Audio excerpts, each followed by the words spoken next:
used to think that I wasn't fine enough. Teori komunikasi behaviorisme. Teori ini dikembangkan oleh ilmuwan asal Amerika Serikat bernama John B. Watson pada tahun 1878 sampai dengan 1958. Dalam esensinya, teori ini menelusuri dinamika stimulus dan respons sebagai fondasi utama proses komunikasi. Stimulus sebagai unsur pemicu memiliki peran sentral dalam merangsang respon dan dari penerima pesan atau komunikan. Contoh, ketika seseorang terpapar oleh konten video, inspiratif responnya mungkin melibatkan tindakan seperti menyukai, mengomentari, berbagi, atau bahkan melakukan pembelian jika video tersebut berupa promosi produk. Teori Earth dan Gravitation, penggunaan dan kekuasaan. Teori ini dikembangkan oleh Bloomer dan Potts pada tahun 1974. Mereka berpendapat bahwa pengguna media memiliki peran aktif dalam memilih media yang digunakannya, sehingga pengguna media dapat dikatakan sebagai pihak utama dalam proses komunikasi. Sebagai contoh, seseorang akan menonton berita atau tayangan informatif untuk memenuhi kebutuhannya akan sebuah informasi. Teori agenda setting. Teori ini dikembangkan oleh McCombs dan Shaw pada tahun 1972. Teori agenda setting beranggapan apabila media memberikan ketekanan pada suatu peristiwa, maka media tersebut akan membuat masyarakat menganggap peristiwa itu penting. Sebagai contoh, yaitu tentang berita kenaikan BBM. Tentu hal ini akan menjadi suatu kontroversi bagi kalangan masyarakat. Teori ketergantungan. Teori ini dikemukakan oleh Sandra Ball dan Malvin Devlet pada tahun 1976. Fokus dari teori ini terletak pada kondisi struktural masyarakat. Ini cenderung mudah untuk dipengaruhi oleh media massa. Teori ini disematkan pada komunitas masyarakat modern. Sebagai contoh, dalam konteks media massa, pemilik media memiliki kekuatan untuk mempengaruhi opini dan perilaku masyarakat melalui informasi yang disampaikan. Teori nukleasi. Teori ini pada mulanya disampaikan oleh Mitch Guire. Teori nukleasi menyatakan bahwa exposure terhadap argumen atau pandangan yang berlawanan dengan keyakinan seseorang dapat mempersiapkan individu untuk menanggapi argumen tersebut dengan lebih efektif. Contoh, dalam kehidupan sehari-hari, seseorang yang memiliki keyakinan agama tertentu mungkin secara teratur berinteraksi dengan orang-orang dari berbagai latar belakang agama atau ateis. Ini dapat membantu memperkuat keyakinan mereka sendiri atau membuka pikiran mereka terhadap sudut pandang yang berbeda. Teori kultivasi. Teori kultivasi merupakan teori komunikasi yang membahas mengenai efek dari komunikasi massa. Pandangan di teori ini adalah bahwa media massa memiliki efek yang bersifat kumulatif dan lebih berdampak pada tataran sosial budaya dalam masyarakat daripada personal seseorang. Teori ini dikembangkan oleh J.S. Gardner. Contoh dari teori kultivasi yaitu ketika seseorang sangat sering menonton adegan kekerasan melalui sebuah televisi. Dalam kehidupan nyatanya, ia takut berjalan sendiri di malam hari karena dipenuhi bayangan bahwa ia akan dirampok, bahkan dibunuh. Spiral of Line, spiral keheningan. Teori ini berkaitan dengan bagaimana terbentuknya suatu pendapat umum dalam masyarakat. Dikembangkan oleh Elizabeth Noel dan Neumann pada tahun 1976. Sebagai contoh, seorang tokoh ingin mengungkapkan pendapatnya yang berlawanan dengan pandangan mayoritas melalui televisi atau radio. Namun, ia akan melakukannya karena takut dihujat atau pandangannya tidak diakui masyarakat. Teori birokrasi. Teori birokrasi digunakan untuk komunikasi organisasi. Max Weber pada tahun 1948 mengungkap bahwa model birokrasi seringkali dipakai untuk mencapai komunikasi organisasi yang efektif. Contoh dari teori birokrasi ini bisa ditemukan dalam berbagai lembaga pemerintahan, perusahaan besar, dan organisasi lainnya yang mengikuti struktur dan prinsip-prinsip dari teori birokrasi untuk mencapai efisiensi dan ketertiban. Teori analisis transaksional. Teori ini digunakan untuk mengetahui bentuk dan isi peran yang tersampaikan dalam suatu komunikasi. Analisis ini bertujuan untuk mengetahui tingkat keefektifan komunikasi yang terjadi antar individu.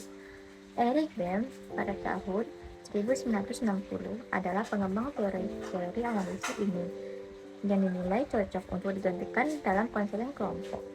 Contoh, Saya mempunyai teman. Pada saat itu kami sedang meributkan tentang suatu hal, hingga kami berselisih paham. Saya berniat ingin mengakhiri perselisihan tersebut dengan berniat meminta maaf terlebih dahulu. Saya juga mengharapkan bahwa teman saya bersikap dewasa dan saling memaafkan kesalahan masing-masing. Tetapi saat saya mengucapkan kata maaf, teman saya justru hanya mendiami saya. Saya hanya melirik dengan sinis dan berpura-pura tidak mendengarkan. Pada akhirnya saya memilih pergi dengan perasaan yang sangat kesal. Pengharapan nilai. Teori ini merupakan bagian dari teori komunikasi massa. Teori ini mengharapkan nilai bertujuan untuk mengetahui pengaruh penggunaan media terhadap massa dimulai dari kepentingan penggunanya. Sikap seseorang terhadap segmen-segmen media ditentukan dari evaluasi dan perspektif mereka terhadap media tersebut.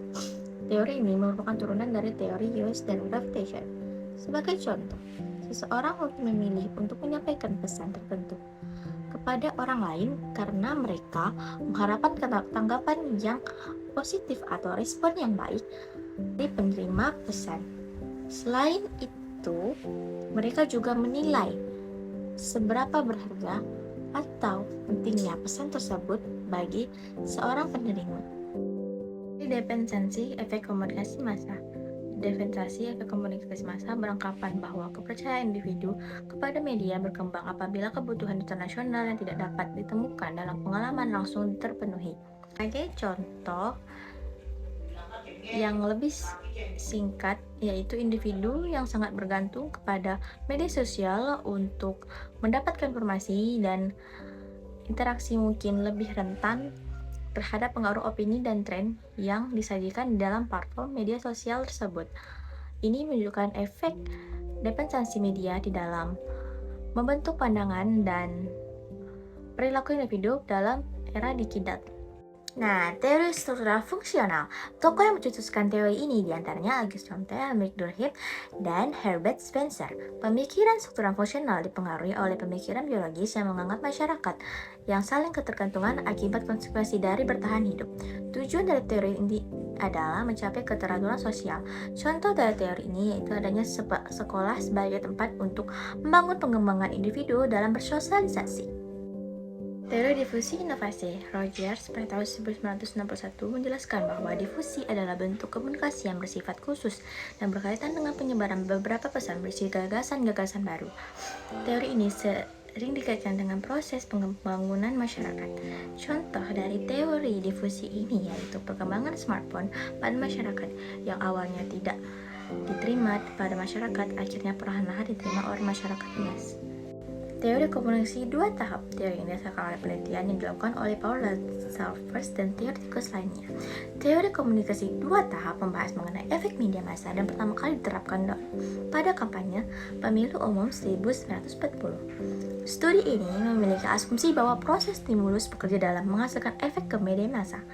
Contohnya, ketika seorang selebriti di media sosial mempromosikan produk tertentu, sehingga mereka berperan sebagai pemberi opini, sehingga pengikut mereka kemudian dapat dipengaruhi untuk mengadopsi sikap atau perilaku mereka yang sama dengan produk tersebut. Teori model komunikasi Shannon-Weaver. Teori ini menggambarkan proses komunikasi sebagai pengibaran pesan dari pengirim melalui saluran kepada penerima dengan kemungkinan adanya penggangguan atau noise. Contohnya, saat seorang mengirim pesan teks pada temannya, prosesnya dimulai ketika pengirim mengetik pesan. Pesan tersebut kemudian dikirim melalui saluran komunikasi, misalnya jaringan seluler, dan penerima menerima dan membaca pesan tersebut. Teori penyebaran terbatas, limited effects theory. Teori ini berpendapat bahwa media massa memiliki pengaruh terbatas pada individu karena interaksi dan faktor-faktor pribadi juga memainkan peran penting dalam membentuk sikap atau perilaku. Contoh, meskipun ada banyak berita dan iklan politik di media massa selama kampanye pemilihan umum, pendapat dan perilaku pemilih seringkali dipengaruhi oleh diskusi dan interaksi sosial di antara teman-teman, keluarga, komunitas mereka. Teori penerimaan pesan. Teori ini mengajukan bahwa penerimaan pesan oleh individu dipengaruhi oleh kualitas pesan itu sendiri dan kemampuan individu untuk memproses informasi tersebut. Contoh, ketika seorang menerima pesan persuasif tentang pentingnya menjaga kesehatan dengan melakukan olahraga rutin, penerimaan pesan tersebut dapat dipengaruhi oleh seberapa jelas, relevannya, dan meyakinkan pesan tersebut disampaikan, serta kemampuan individu untuk memproses informasi tersebut. Dan teori literasi simbolik. Teori ini menekankan pentingnya makna yang diberikan individu terhadap simbol-simbol literasi sosial serta bagaimana simbol-simbol tersebut membentuk pemahaman tentang dunia sosial. Contohnya, ketika seorang memilih untuk mengenakan pakaian tertentu untuk sebuah acara, pilihan tersebut mencerminkan nilai, identitas, atau status sosial yang ingin mereka sampaikan kepada orang lain. Teori konvergensi media. Teori ini mengamati bagaimana teknologi dan industri media saling berinteraksi sehingga media sebelumnya terpisah menjadi semakin integrasi dalam bentuk yang lebih kompleks. Contoh, sebuah acara televisi yang juga memiliki hadiran online melalui platform streaming, aplikasi seluler, dan media sosial. Penonton dapat berinteraksi dengan konten tersebut melalui berbagai saluran, seperti menonton episode di televisi, streaming ulang di platform digital, atau berpartisipasi dalam diskusi di media sosial yang terkait dengan acara tersebut. Teori konstruksi sosial realitas. Teori ini menyatakan bahwa realitas sosial dibangun secara kolektif melalui interaksi sosial dan proses komunikasi sehingga persepsi individu tentang realitas sangat dipengaruhi oleh lingkungan sosialnya. Contoh, pandangan seseorang tentang suatu masalah seperti kemiskinan atau perubahan iklim dapat dipengaruhi oleh percakapan, diskusi, dan narasi yang mereka alami dalam kelompok sosial mereka, termasuk keluarga, teman-teman, media yang mereka konsumsi. Komunikasi antar budaya. Teori ini mempelajari bagaimana budaya, nilai, dan norma-norma berpengaruh dalam proses komunikasi antar individu atau kelompok yang berasal dari latar belakang budaya yang berbeda. Contoh, saat berinteraksi dengan orang dari budaya berbeda, pemahaman tentang norma-norma komunikasi, bahasa tubuh, dan konvensi sosial mereka dapat membantu membangun hubungan yang lebih baik dan menghindari kesalahpahaman atau konflik disebabkan oleh perbedaan budaya, norma-norma, serta nilai-nilai. Teori classical conditioning. Teori ini dikemukakan pertama kali oleh Ivan Petrovich Pavlov. Menurut teori ini, belajar merupakan suatu proses perubahan yang terjadi karena adanya syarat-syarat condition.